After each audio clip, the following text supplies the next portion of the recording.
Hi ನಮಸ್ಕಾರ, ನಾನು ನಿಮ್ಮ ರಘುಸ್ ಕಿಚನಿಂದ.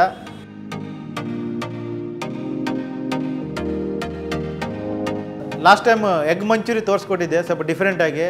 ಬಟ್ ಎಲ್ಲರೂ ತುಂಬ ಲೈಕ್ ಮಾಡಿದರೆ, ತುಂಬ ಥ್ಯಾಂಕ್ಸ್ ನಿಮಗೆ. ಅದೇ ಥರ ಈ ಸಲ ಒಂದು ಎಗ್ಗು ಮಸಾಲ ತೋರಿಸ್ಕೊಡಿ ಅಂತ ಕೇಳಿದ್ದೀರ. ಡಾಬಾ ಸ್ಟೈಲಲ್ಲಿ ಯಾವ ಥರ ಎಗ್ ಮಸಾಲ ಮಾಡ್ತಾರೆ, ಸಿಂಪಲ್ಲಾಗಿ ಹೆಂಗೆ ಮಾಡೋದು ನಾನು ತೋರಿಸ್ಕೊಡ್ತೀನಿ.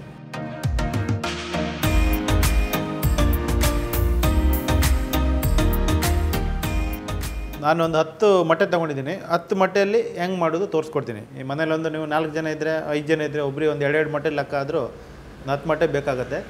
ಮೊಟ್ಟೆಗೆ ನಾವು ಸ್ವಲ್ಪ ಚಾಕುಲ್ಲಿ ಹಿಂಗೆ ಲೈನ್ ಗೆರೆ ಹಾಕೋಬೇಕು. ಯಾಕಂದರೆ ಈ ಸ್ವಲ್ಪ ವಿಧಾನ ಚೂರು ಚೇಂಜ್ ಇದೆ. ಇದಕ್ಕೆ ಉಪ್ಪು ಖಾರ ಎಲ್ಲ ಇಳ್ಕೊಳ್ಳಿ, ಆಮೇಲೆ ಎಣ್ಣೆಯಲ್ಲಿ ಫ್ರೈ ಮಾಡೋದಿದೆ. ಆವಾಗ ಅದು ಮೊಟ್ಟೆ ಹೊಡಿಬಾರ್ದು ಅಂತ ಬಿಟ್ಟು ಈ ಥರ ಸ್ವಲ್ಪ ಕಚ್ಚಾಕೊತೀವಿ. ಈ ಥರ ಲೈನ್ ಹಾಕ್ರೆ ನೀವು ಮೊಟ್ಟೆಗೆ ಉಪ್ಪು ಖಾರ ಎಲ್ಲ ಚೆನ್ನಾಗಿ ಹಿಡಿಯುತ್ತೆ. ಇದು ಜಾಸ್ತಿನೂ ಓಪನ್ ಮಾಡ್ಬಾರ್ದು, ಜಸ್ಟ್ ಲೈಟಾಗಿ ಹಾಕಬೇಕು. ಮೊಟ್ಟೆಗೆ ಸ್ವಲ್ಪ ಅರಿಶಿನ ಹಾಕ್ತಾಯಿದ್ದೀನಿ, ಸ್ವಲ್ಪ ಚಿಲ್ಲಿ ಪೌಡ್ರು, ಸ್ವಲ್ಪ ಉಪ್ಪು ಹಾಕ್ತಾಯಿದ್ದೀನಿ. ಮೊಟ್ಟೆಗೆ ಉಪ್ಪು ಖಾರ ಎಲ್ಲ ಹಾಕಿದ್ದೀವಿ. ಇದನ್ನೀಗ ಎಣ್ಣೆಯಲ್ಲಿ ಸ್ವಲ್ಪ ಫ್ರೈ ಮಾಡಬೇಕು ನಾವು. ಸೊ 50 ml ಆಯಿಲ್ ಹಾಕ್ತಾಯಿದ್ದೀನಿ. ಎಣ್ಣೆ ಕಾದಿದೆ.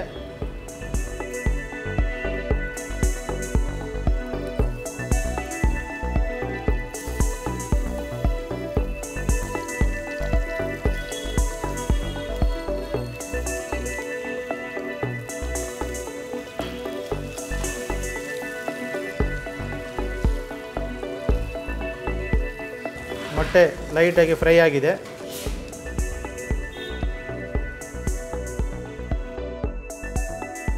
ಇದೇ ಕಡೆಗೆ ಒಂದು 100 ml ಆಗೋಷ್ಟು ಆಯಿಲು, ಸ್ವಲ್ಪ ಸಾಸಿವೆ, ಸ್ವಲ್ಪ ಸೋಂಪು ನಿಮ್ಗೆ ಒಳ್ಳೆ ಫ್ಲೇವರ್ ಕೊಡುತ್ತೆ. ಒಂದು 2 ಈರುಳ್ಳಿ ತೊಗೊಂಡಿದ್ದೀನಿ. ನೈಸಾಗಿ ಹಚ್ಕೊಂಡಿರ್ಬೇಕು ಈರುಳ್ಳಿ.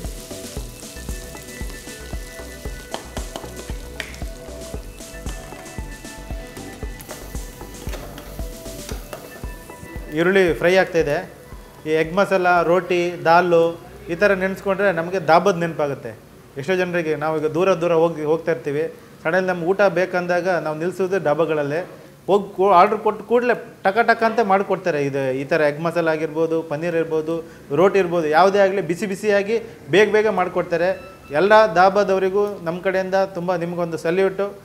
ಪ್ರೆಸೆಂಟ್ ಇತ್ತೀಚಿನ ದಿನಗಳಲ್ಲಿ ಡಾಬಾದವರು, ಹೋಟ್ಲವರಿಗೂ ಈ ಕೋವಿಡ್ನಿಂದಾಗಿ ತುಂಬ ಪ್ರಾಬ್ಲಮ್ ಆಗಿದೆ. ಟೂರಿಸ್ಟ್ಗಳಿಂದ ನಂಬಿಕೊಂಡು ಬಿಸ್ನೆಸ್ ಮಾಡ್ತಾಯಿದ್ದೀರಿ, ಅವರಿಗೆಲ್ಲರಿಗೂ ಸಖತ್ ಎಫೆಕ್ಟ್ ಆಗಿದೆ. ಇನ್ನು ಮುಂದೆ ಹೋಗ್ತಾ ಮುಂಬರೋ ದಿನಗಳಲ್ಲಿ ಎಲ್ಲ ಚೆನ್ನಾಗಾಗತ್ತಂತ ನನ್ನ ಅಭಿಪ್ರಾಯ. ಒಂದು 1/4 ಚಮಚ ಅರಿಶಿನ ಪುಡಿ ಆಲ್ರೆಡಿ ಮೊಟ್ಟೆಗೆ ಹಾಕಿದ್ದೀವಿ ನಾವು.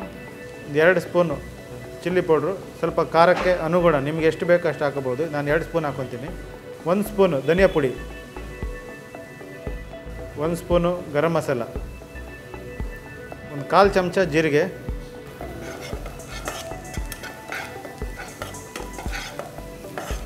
ಈ ಮಸಾಲೆಗಳನ್ನು ಫಸ್ಟಿಗೆ ಹಾಕಿದ್ದೀನಿ. ಯಾಕಂದರೆ ಎಣ್ಣೆ ಜೊತೆ ಇದು ಚೆನ್ನಾಗಿ ಫ್ರೈ ಆದರೆ ಇದು ಫ್ಲೇವರ್ ನಿಮಗೆ ಟೇಸ್ಟ್ ಇನ್ನೂ ಚೆನ್ನಾಗಿ ಕೊಡುತ್ತೆ. 2 ಸ್ಪೂನ್ ಶುಂಠಿ ಬೆಳ್ಳುಳ್ಳಿ ಪೇಸ್ಟ್,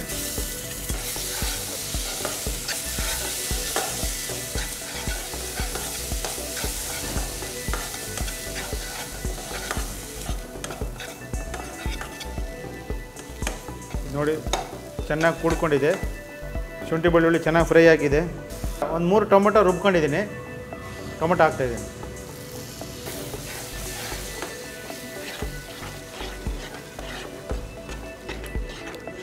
ನಿಮಗೆ ಸ್ಪೈಸಿ ಜಾಸ್ತಿ ಬೇಕಿದ್ರೆ ಮೆಣಸಿನ್ಕಾಯನ್ನು ನೀವು ಆ್ಯಡ್ ಮಾಡ್ಕೋಬೋದು. ಚೆನ್ನಾಗಿ ಫ್ರೈ ಆಗಬೇಕು. ಆಮೇಲೆ ಇದು ಎಣ್ಣೆ ಬಿಟ್ಕೋಬೇಕು. ಆಮೇಲೆ ನಾವು ನೀರು ಹಾಕಬೇಕು. ಒಂದು ಅರ್ಧ ಸ್ಪೂನು ಸಾಲ್ಟ್ ಹಾಕ್ತೀನಿ. ಇದು ಯಾವಾಗ ಸ್ವಲ್ಪ ಆಯಿಲ್ ಮೇಲೆ ಬರೋಕ್ಕೆ ಶುರುವಾಗುತ್ತೋ ಆವಾಗ ಚೆನ್ನಾಗಿ ಮಸಾಲೆ ಫ್ರೈ ಆಗಿದೆ ಅಂತ ಅರ್ಥ. ಚೆನ್ನಾಗಿ ಫ್ರೈ ಆಗಿದೆ, ತಳ ಎಲ್ಲ ಬಿಟ್ಕೊಂಡಿದೆ, ಎಣ್ಣೆ ಆಚೆ ಬರ್ತಾಯಿದೆ. ಈ ಟೈಮಲ್ಲಿ ನಾವು ನೀರು ಹಾಕಬೇಕು. ನೀರು ಹಾಕ್ತಾಯಿದ್ದೀನಿ.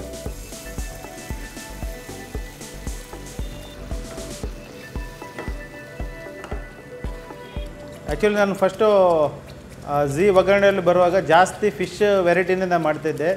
ಬಟ್ ಇತ್ತೀಚೆಗೆ ಇಲ್ಲಿ ನಮ್ಮದು ಎಲ್ಲರೂ ನಮ್ಮ ಫ್ರೆಂಡ್ಸ್ ಇರ್ಬೋದು, ಕಸ್ಟಮರ್ಸ್ ಇರ್ಬೋದು, ಎಲ್ಲರೂ ಅವ್ರದ್ದು ಫೀಡ್ಬ್ಯಾಕ್ ಏನಂದರೆ ನೀವು ಬರೀ ಫಿಶ್ ಮಾಡಿಬಿಡಿ, ಎಲ್ಲ ವೆರೈಟಿನೂ ಕೊಡಿ, ನಿಮ್ಮ ರೆಸ್ಟೋರೆಂಟಲ್ಲೂ ಎಲ್ಲ ಥರದ್ದು ಅಡುಗೆನೂ ಕೊಡಿ ಅಂತ ಹೇಳಿದ್ಮೇಲೆ ನಾವು ಇತ್ತೀಚೆಗೆ ನಮ್ಮ ಹೋಟ್ಲಲ್ಲಿ ಮಟನ್ ಐಟಮ್ಸು, ಕಾಲ್ ಸೂಪ್ ಎವ್ರಿ ಸಂಡೇ ಬಂದು ಕಾಲ್ ಸೂಪು ಎಷ್ಟು ಫೇಮಸ್ ಆಗಿದೆ ಅಂದರೆ ಅಷ್ಟು ಜನ ಹುಡ್ಕೊಂಬರ್ತಾಯಿದ್ದಾರೆ.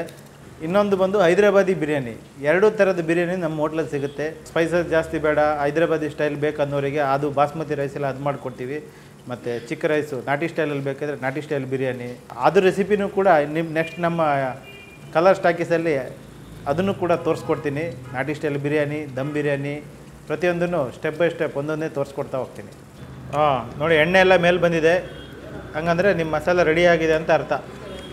ಮೊಟ್ಟೆ ಹಾಕೋಣ. ಈಗ ಮಸಾಲೆ ರೆಡಿಯಾಗಿದೆ.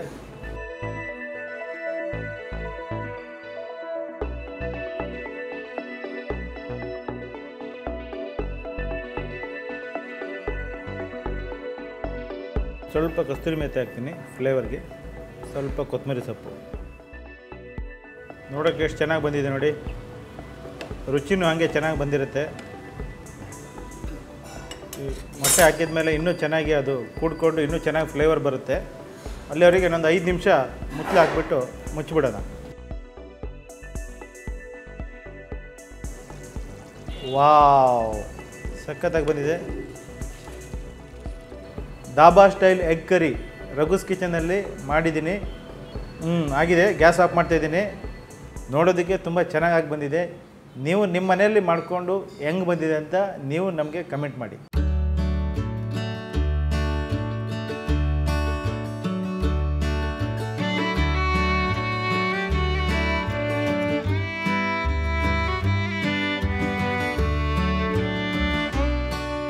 ವಾವ್, ಬಿಸಿ ಬಿಸಿ dhaba style egg curry ready ಆಯಿತು.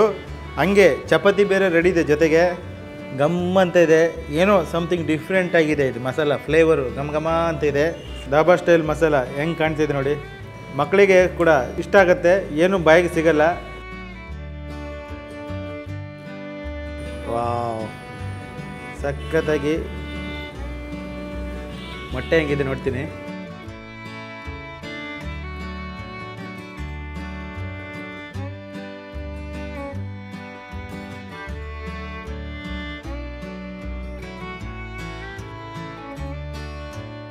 ಮನೇಲಿ ಮಾಡ್ಕೊಂಡು ನೋಡಿ, ಕಳೆದೋಗ್ತೀರ. ನೀವು ಕಾಯಿ ಹಾಕ್ಬೇಕು, ಏನೋ ಮಸಾಲೆ ಎಕ್ಸ್ಟ್ರಾ ಮಸಾಲೆ ಹಾಕ್ಬೇಕು, ಏನಿಲ್ಲ, ಇದ್ದಿದ್ದು ಐಟಮೇ. ಬ್ಯಾಚ್ಲರ್ಗಂತೂ ಸೂಪರ್, ಈಸಿಯಾಗಿ ಬ್ಯಾಚ್ಲರ್ ಮಾಡ್ಕೊಂಡು ತಿನ್ಬೋದು. ಸೂಪರ್, ಎಷ್ಟು ಚೆನ್ನಾಗಿ ಬಂದಿದೆ ಅಂದರೆ ಹೇಳೋಕ್ಕಾಗಲ್ಲ. Thank you. ಮತ್ತು ಇದೆಲ್ಲ ನಾನು ಖಾಲಿ ಮಾಡಬೇಕು. ಮತ್ತು ಇದೇ ಥರ ಅಡುಗೆಗಳನ್ನು ಮತ್ತು ನಾವು ಮುಂದೆ ಒಳ್ಳೆ ಅಡುಗೆ ತೋರಿಸ್ತಾ ಇರ್ತೀನಿ. ನಿಮ್ಗೆ ಯಾವ ರೆಸಿಪಿ ಬೇಕು ಕಮೆಂಟ್ ಬಾಕ್ಸಲ್ಲಿ ಹಾಕಿ, ಅದನ್ನು ಕೊಡೋದಕ್ಕೆ ನಾವು ಟ್ರೈ ಮಾಡ್ತೀವಿ. ಮತ್ತು ನಮ್ಮ ಕಲರ್ ಟಾಕೀಸನ್ನು ಸಬ್ಸ್ಕ್ರೈಬ್ ಮಾಡ್ಕೊಳ್ಳಿ ಮತ್ತು ಶೇರ್ ಮಾಡಿ, ತುಂಬ ಜನಕ್ಕೆ ನಮಗೂ ಸಪೋರ್ಟ್ ಮಾಡಿ. ಇನ್ನೂ ಒಳ್ಳೆ ಅಡುಗೆಗಳನ್ನು ನಾವು ಕೊಡೋದಕ್ಕೆ ನಮಗೆ ಅನುಕೂಲ ಆಗುತ್ತೆ.